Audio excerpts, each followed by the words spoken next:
Dear students, पिछले video में मैंने जो आपका हिस्ट्री का चैप्टर था सेकंड, उससे अगला पार्ट जो पार्ट सेकंड है वहाँ रशियन रिवॉल्यूशन। अब इसके अंदर मैंने आपको बता दिया था सपोर्ट फॉर सोशलिज्म के समाजवाद के लिए लोगों ने क्या सहयोग दिया था। अब अपना आज का जो हेडिंग है इस नए वीडियो में द रशियन रिवॉल्यूशन। ये रूसी जो क्रांति हुई थी ये least industrialise of the European states, जो यूरोपियन राज्य थे उसके अंदर कम से कम है ना उद्योग वाले जो इंडस्ट्रीज थे उनमें से है ना एक ने इस सिचुएशन के लिए रिवर्स किया था। जो समाजवादी लोग थे उन्होंने है ना गवर्नमेंट इन रसिया के अंदर है गवर्नमेंट स्थापित करने के लिए through the October revolutions of the 1917 की जो क्रांति थी उसकी फॉल ऑफ मोनार्ची, इसके अंदर है ना जो राजतंत्र का पतन था। और ये फरवरी 1917 के अंदर and the events of the October are normally called the Russian revolution, इसलिए इसको है ना रशियन रिवॉल्यूशन के नाम से पुकारा गया था। ये कैसे अस्तित्व में आई, इसके बारे में है ना कैसे ये आई कि what were the social and political conditions in Russia, और सामाजिक और राजनीतिक है ना रसिया के अंदर कंडीशन क्या थी, शर्तें क्या थी, और रिवॉल्यूशंस और कैसे है ना इन क्रांतिकारियों ने अपने आप को है ना इनमें सम्मिलित किया। ये सारे प्रश्नों के उत्तर है ना हम इस हेडिंग के तहत देंगे। सबसे पहले आता है द रशियन एम्पायर इन 1914। 1914 के अंदर जो रशियन साम्राज्य था इसका जो शासक था, जो राजा था, वो जार निकोलस सेकंड था, जो रूस पर शासन किया करता था। और ये उसके साम्राज्य जो था ये besides the territory around Moscow, ये मॉस्को तक है ना इसका साम्राज्य फैला हुआ था। The Russian empire included current day Finland, Latvia, Lithuania, Estonia, parts of the Poland, Ukraine and Belarus. ये बेलारूस तक इसका वाला अस्तित्व था, मतलब इतना बड़ा ये साम्राज्य था। इसके अंदर ये सारे देश आते थे, यूक्रेन है, पोलैंड है, ये जो स्टेट है ये सारे के सारे। It states of the Pacific and comprise today's the central Asian states, और आज इनको है ना केंद्रीय एशियन स्टेट्स के रूप में है कंप्राइज किया गया है, जो प्रशांत महासागर के अस्तित्व में आते हैं। एज वेल एज जॉर्जिया है, आर्मेनिया है, अजरबैजान है। द मेजॉरिटी रिलीजन बाज रशियन ऑर्थोडॉक्स क्रिश्चियनिटी, और यहाँ पर रहने वाले लोगों की जो रशियन ऑर्थोडॉक्स ईसाई थे, कट्टर ईसाई थे, which had grown out of the Greek Orthodox church, जो है ना यूनानी ऑर्थोडॉक्स चर्च है उस पर है ना विश्वास करते थे, उसके अंतर्गत ये उन नियमों को मानते थे। बट द एम्पायर आल्सो, लेकिन ये जो साम्राज्य था आल्सो इंक्लूड कैथोलिक्स, लेकिन ये साम्राज्य है ना कैथोलिक धर्म को मानने वाले लोगों का था, जिनको प्रोटेस्टेंट, मुस्लिम्स एंड बुद्धिस्ट, जो कि है ना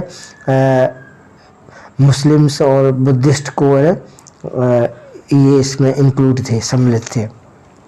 ये फिगर जो आप दिखा रहे हैं इस फिगर के अंदर जार निकोलस सेकंड, ये वाइट हॉल ऑफ द है ना विंटर पैलेस के अंदर वाइट हॉल है, उसके अंदर है ना इसको दिखाया हुआ है। ये सेंट पीटर 1900 का है ये। अब आता है इकोनॉमी एंड सोसाइटी की हम बात करते हैं तो शुरुआत के अंदर 20वीं शताब्दी की शुरुआत के अंदर जो वास्ट मेजॉरिटी, एक विशाल जो समुदाय था जो रशियन लोगों का, वो एग्रीकल्चरिस्ट थे, ये कृषि पर निर्भर रहने वाले लोग थे। और लगभग 85% of the Russian empire's population, जो रशियन साम्राज्य के 85% की जो जनसंख्या थी अर्न देयर लिविंग, अपनी जीवन यापन करते थे एग्रीकल्चर से। और दिस प्रपोर्शन वाज हायर, ये जो प्रपोर्शन था ये बहुत ज़्यादा हायर था इन मोस्ट यूरोपियन कंट्रीज, बहुत सारे है ना यूरोप के जो देश थे उनके अंदर है ना यही परसेंटेज थी। शुरुआत के अंदर फ्रांस और जर्मनी जो का जो प्रोपोर्शन था वाज बिटवीन 40% एंड 50%, वो लगभग 40% या 50% का था। लेकिन in the empire of the cultivators produced for the market, लेकिन जो कल्टीवेटर्स उत्पादक लोग थे इन्होंने इन्हें बाजारों को खोल दिया था, as well as for their own needs, अपनी आवश्यकताओं के हिसाब से। And Russia was a major exporter of the grain, और इस प्रकार है ना रसिया अनाज का एक बहुत बड़ा है ना निर्यातक देश हो गया था। Industries was found in pockets, और जो है ना उद्योग इनकी है ना जेबों के अंदर है ना पाया गया था, अर्थात इतना का उद्योग इनसे ही चल रहा था। प्रोमिनेंट इंडस्ट्रीज, जो शुरुआत की जो इंडस्ट्रीज थी, जो एरियाज थे पेट्सबर्ग एंड मॉस्को, जो है ना पेट्सबर्ग और मॉस्को के अंदर थे। क्राफ्ट्समैन, उद्योग धंधे वाले लोग undertook much of the productions, ये उत्पादन पर है ना बहुत सारे क्राफ्ट्समैन मतलब जुड़ने वाले लोग थे। बट लार्ज फैक्ट्रीज, जो बड़ी बड़ी फैक्ट्रीज थी जो अस्तित्व में आई along with craft workshops, craft उद्योग की है ना दुकानों के रूप में। Many factories were set up in 1890, 1890 के अंदर बहुत सारी फैक्ट्रीज है ना सेटअप की गई, लगाई गई। When Russia's railway network was extended, और रसिया का है ना जो रेलवे का नेटवर्क है वो एक्सटेंड किया गया, बढ़ाया गया। और फॉरेन इन्वेस्टमेंट, और विदेशी जो है ना इन्वेस्टमेंट इंडस्ट्रीज के अंदर वो विकसित किया गया। Most industries was private property of the industrialist of the government, तो बहुत सा इंडस्ट्रियलिस्ट, तो बहुत सारी जो प्रॉपर्टी इंडस्ट्रीज थी वो है ना प्राइवेट प्रॉपर्टी थी, ये निजी लोगों की थी। गवर्नमेंट सुपरवाइज्ड लार्ज फैक्ट्रीज, और गवर्नमेंट का भी है ना बहुत सारी फैक्ट्रियों पर देख रेख करने का काम था। टू एंश्योर मिनिमम वेजेस, कम मजदूरी के लिए में, एंड लिमिटेड आवर्स, और सीमित घंटों के अंदर। वर्कर्स वर ए डिवाइडेड सोशल ग्रुप, और ये जो वर्कर्स थे इसमें काम करने वाले लोग ये सामाजिक ग्रुपों के अंदर डिवाइडेड थे। Some had strong links with the village from the which they came, और कुछ है ना वो लोग थे जो गांवों से आए हुए थे। Others had settled in cities, कुछ ऐसे लोग थे जो है शहरों के अंदर सेट हो गए थे परमानेंटली, स्थायी रूप से। और workers were divided by skill, और ये जो वर्कर्स थे वो अपनी चतुराई से है ना डिवाइड कर दिए गए थे। A metal worker of Saint Petersburg recalled, और सेंट पीटर्सबर्ग के अंदर एक metal workers considered themselves aristocrats among other workers, इनके अंदर एक ग्रुप बनाया गया था दूसरे वर्कर्स के अंदर से। Their occupations demand more training and skill, और इस ग्रुप के द्वारा उनका जो व्यवसाय था वो बहुत ही ज़्यादा प्रशिक्षित और है ना स्किल भरा था। वीमेन मेड अप 31%, औरतों की भी है ना भूमिका रही थी 31% की फैक्ट्री लेबर के अंदर 1914 तक। But they were paid less than man, लेकिन उनको आदमियों की बजाय है ना कम पारिश्रमिक दिया जाता था, बिटवीन हाफ आधा एंड 3/4 या फिर है ना 1/4, 3/4 ऑफ मैंस वेज, आदमी की मजदूरी का है ना 3/4 दिया जाता था। तो इस प्रकार से इनका डिस्ट्रीब्यूशन था। डेस्पाइट डिविजन्स, इन डिविजन्स के अलावा जो workers did unite strike work stop work, अगर जो वर्कर्स थे वो यूनिट में नहीं होते थे तो वो है स्ट्राइक के ऊपर भी, हड़ताल के ऊपर भी है ना काम करते थे, अर्थात काम को रोक देते थे। When they disagreed with employers, जब वो है ना अपने एम्प्लॉयर से डिसएग्रीड असहमत हो जाते थे। अबाउट है ना डिसमल्स एंड वर्क कंडीशंस, या फिर काम करने की जो कंडीशंस थी उन पर उनका कोई विवाद हो जाता था।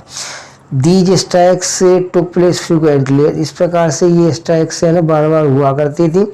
और टेक्सटाइल इंडस्ट्रीज के अंदर ड्यूरिंग 1896 से 1897, 1896-1897 के अंदर, और इस प्रकार है ना 1902 तक ये मेटल इंडस्ट्रीज के अंदर भी हो गई।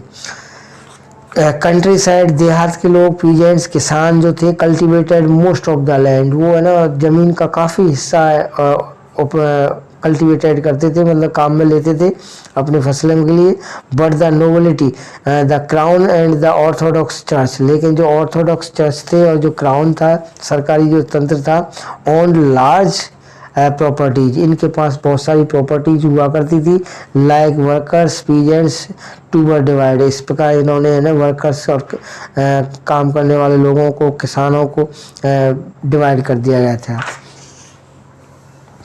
इस प्रकार डीपली रिलीजियस, इनके अंदर है ना गहरा धार्मिक रूप से है ना इनका अस्तित्व है ना समझ में आया था। But expect in a few cases, लेकिन कुछ मामलों के अंदर they had no respect for the nobility, और कुछ मामलों में है ना वो इन नोबिलिटी का है ना वो सम्मान भी नहीं करते थे। अब आता है सोशलिज्म इन रसिया। रसिया के अंदर जो समाजवाद था उसके रूप में पॉलिटिकल जो पार्टीज थी वो इलीगेंट इन रसिया बिफोर 1914, 1914 तक जो जितनी भी राजनीतिक पार्टियाँ थी वो गैर कानूनी थी। और रशियन जो सोशल डेमोक्रेटिक जो वर्कर्स पार्टी थी, ये इसकी स्थापना है ना 1898 के अंदर हुई थी, जो सोशलिस्ट जो समाजवादी लोगों के द्वारा की गई थी। हु रेस्पेक्ट मार्क्स आइडिया, जो कहना मार्क्स, जो कार्ल मार्क्स थे, उनके विचारों का सम्मान करते थे। यद्यपि जो गवर्नमेंट थी, जो गवर्नमेंट की जो नीतियां थी, it had to operate an illegal organisation, ये गैर कानूनी संस्थाओं को ऑपरेट करने के लिए सहयोग नहीं करती थी। लेकिन इट सेटअप ए न्यूज़पेपर, इन्होंने है ना फिर भी सेट न्यूज़पेपर की व्यवस्था की थी। मोबिलाइज्ड वर्कर्स के जो काम जगह जगह काम करने वाले वर्कर्स की है ना स्थापना की थी। एंड ऑर्गेनाइज स्ट्राइक्स, और है ना हड़तालों को ना इन्होंने ऑर्गेनाइज किया गया था। सम रशियन जो सोशलिस्ट थे, उन्होंने ये अनुभव किया था कि जो रशियन पीजेंट्स, जो रूसी जो किसान थे, उनके जो कस्टम थे dividing land periodically made them natural socialist, उन लोगों को इन्होंने है ना प्राकृतिक समाजवादी के रूप में है ना बना दिया गया था। इसलिए ये जो किसान नॉट वर्कर्स, जो कि अलग वर्कर्स नहीं थे, would be the main force of the revolution, इस क्रांति का है ना मुख्य है ना फोर्स के रूप में है ना अस्तित्व में आए। Russia could become socialist more quickly, और इस प्रकार है ना रसिया है ना बहुत तेजी से समाजवादी के रूप में है ना विकसित हुआ, और अदर कंट्रीज, दूसरे देशों की बजाय। The party was divided over the strategy of the organisations, और ये जो पार्टी जो थी, इन्होंने है ना एक संस्था की स्थापना की थी, व्लादिमीर लेनिन। और इस संस्था का जो Vladimir Lenin who led the Bolshevik group, जो है ना बोल्शेविक ग्रुप को है ना आगे ले गया था, मतलब उसका हेड बन गया था, through that in A repressive society, इस रिप्रेसिव सोसाइटी को है ना लाइक टराइस्ट रसिया, जो जारिस्ट रसिया थी, उसकी पार्टी के रूप में इसने है ना शुड बी डिसिप्लिन्ड, इसको अनुशासित किया। And should control the number and quality of its member, और इसकी सदस्यों की जो क्वालिटी थी और उनकी संख्या थी उसको नियंत्रित किया। Others Mensheviks throughout that the party should be open to all as in Germany, और इस प्रकार से ये पार्टी का अस्तित्व है ना जर्मनी तक भी पहुंच गया। अब आता है टर्बुलेंट टाइम। ये टर्बुलेंट जो टाइम था, ये 1905 से लेकर जो रिवॉल्यूशन हुआ था उसके अंदर देखिए कि रसिया वाज ए ऑटोक्रेसी। रसिया एक ऑटोक्रेसी था, मतलब जिसके अंदर अनलाइक अदर यूरोपियन रूलर्स, जैसे दूसरे जो यूरोपियन शासक थे उनके समान, even at the beginning of the 20th century, 20वीं शताब्दी की शुरुआत के अंदर, the tsar was not object, मतलब जार को है ना पूरा ऑब्जेक्ट नहीं मिला था, मतलब पूरा सहयोग नहीं था पार्लियामेंट का, संसद का, क्योंकि liberals in Russia campaign to end this states of affairs, क्योंकि जो लिबरल्स लोग थे रसिया के, वो इन मामलों के विरुद्ध है ना कैंपेन, अभियान चलाते थे, together with the social Democrats, और इनके साथ जो सामाजिक जो डेमोक्रेटिक लोकतंत्रवादी लोग थे वो इनके साथ हुआ करते थे। इनके अंदर ये जो एरियाज़ थे, जो मुस्लिम डोमिनेटेड एरियाज़ थे, जो मुस्लिम शासित लोग, मतलब मुस्लिम जहाँ रहने वाले लोग जो थे पोलैंड के अंदर, इनको है ना जेडिस्टिस के नाम से है ना पुकारा गया था उन एरियाज। तो 1904 के अंदर ये जो साल थी 1904, इसके अंदर है ना particularly bad one of the Russian workers. तो ये जो रशियन वर्कर्स थे, इन्होंने व्यक्ति विशेष के लिए ना बहुत बड़ा प्रभाव दिया। इनकी जो रियल वेजेस थी वो डिक्लाइन, वो कम होती गई। 20% है ना कटौती कर गई और कटौती कर दी गई। और इसी प्रकार से when the process of the workers, और ये जो वर्कर्स के जो अधिकार थे, जो Father Gapon reach the Winter Palace, जो विंटर पैलेस के अंदर ये जो फादर है ना गैपन पहुंच गया था, उसका जो प्रोसेस था, इसने भी है ना attacked by the police and Cossacks, police और कोसैक्स के ऊपर है ना अटैक कर दिया गया था ड्यूरिंग द 1905 रिवॉल्यूशन। और 1905 के रिवॉल्यूशन के दौरान jar allowed the creation of an elected consultative parliament. तो 1905 के रिवॉल्यूशन के बाद में जार ने एक कंसल्टेटिव, एक सलाहकार के रूप में संसद का है ना इलेक्ट किया, चुना, जिसको पार्लियामेंट या डूमा के नाम से है ना जाना गया। The first world war and the Russian empire. अब पहला, इस समय है ना पहला विश्व युद्ध है ना शुरू हो गया था, और ये जो रशियन जो साम्राज्य था वो 1914 के अंदर टू यूरोपियन अलायंस, दो ग्रुपों के अंदर है ना ये बट गया था। जर्मनी, ऑस्ट्रेलिया और टर्की। जर्मनी, ऑस्ट्रेलिया और टर्की ये सेंट्रल पावर्स थी, and France, Britain and Russia, ये लेटर बाद में इटली और रोमानिया भी इसमें जुड़ गया था। तो ये इस प्रकार से है ना पूरा विश्व है ना दो ग्रुपों में बट गया था। Each country had a global empire, और प्रत्येक देश का एक है ना ग्लोबल एम्पायर था, एक है ना वैश्विक है ना साम्राज्य था। And the war was fought outside, और इस प्रकार से ना ये युद्ध लड़ा गया था, और Europe as well as in Europe, तो जैसा कि है ना यूरोप के अंदर भी। This was the first world war, और ये प्रथम विश्व युद्ध था। रसिया के अंदर the war was initially popular and people rally around Tsar Nicholas second. तो रसिया के अंदर भी है ना ये जार निकोलस सेकंड के रूप में इस युद्ध के अंदर लोगों ने भाग लिया था। तो इसके अंदर जो ड्यूमा थी और उसने भी सपोर्ट किया था।